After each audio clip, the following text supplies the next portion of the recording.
மதுராந்தகம் சுற்றி உள்ள பகுதிகளில் தொடர் கனமழையால் 500 ஏக்கருக்கு மேல் நெல் அறுவடைக்கு தயாரான நெற்பயிர்கள் நீரில் மூழ்கி நாசம், விவசாயிகள் வேதனை.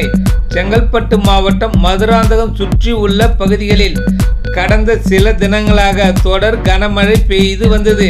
இதில் மொரப்பாக்கம் கிராமம் உள்ளிட்ட பல பகுதிகளில் அறுவடைக்கு தயாராக இருந்த 500 ஏக்கருக்கு மேல் நெற்பயிர்கள் தண்ணீரில் மூழ்கி நாசமானது.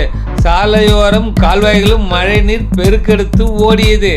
கைக்கு எட்டியது வாய்க்கு எட்டவில்லை என்ற பழமொழிக்கு ஏற்ப நெல் அறுவடை செய்ய இருந்த நேரத்தில் கனமழை பெய்ததால் ஏக்கருக்கு ரூபாய் 25,000க்கு மேல் பயிருக்கு செலவு செய்ததால் மழையில் சேதம் அடைந்துள்ளதால் அப்பகுதி விவசாயிகள் வேதனை அடைந்துள்ளனர்.